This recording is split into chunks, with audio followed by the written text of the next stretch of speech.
Les énergies renouvelables sont-elles une chance pour l'agriculture? Couvrir nos bâtiments de panneaux solaires, oui. Une parcelle agricole, non. Les éoliennes, oui, mais pas n'importe où.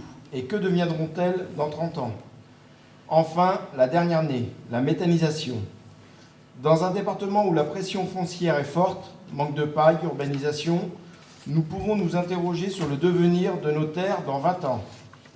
Comment expliquer à la société que la terre nourricière approvisionne une usine de gaz? Attention, énergie renouvelable ne veut pas dire forcément verte. Il ne faudrait pas que dans 40 ans, on dise aux agriculteurs d'arrêter la méthanisation, le solaire et les éoliennes, parce que cela met dans le sol des courants électriques et vos sols sont épuisés. C'est un peu la situation que l'on vit aujourd'hui avec les phytos. On se fait dénoncer car on pollue, alors que nos grands-pères et pères ont suivi ce que l'on avait dit. Mais je pense que c'est un problème global de société. On va trop vite dans tous les domaines. Pour revenir à la méthanisation, il faut prendre le temps de se poser les bonnes questions et de mesurer le pour et le contre.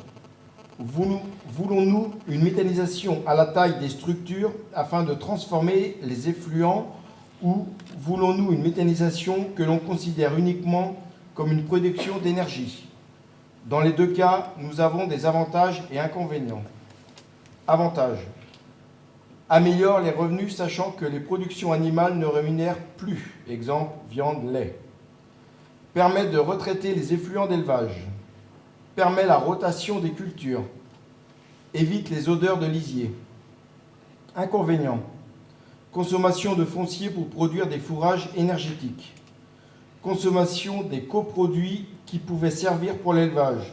Exemple, de la betterave, pommes de terre, fibres de blé, paille. Aujourd'hui, ces coproduits sont vendus pour de la méthanisation et ne sont plus accessibles pour l'élevage. Exemple, fibres de blé à 90 € tonne il y a 2 ans, aujourd'hui 130 € tonne. Consommation du maïs pour alimenter le méthaniseur et qui ne compte pas comme production de maïs venant de la ferme.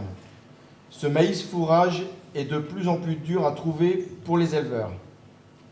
Il faut faire attention à adapter les infrastructures routières pour le transport des fourrages. Attention aussi à la qualité des sols en n'y intégrant que des digestats. En conclusion, nous n'avons pas suffisamment de recul sur toutes ces questions.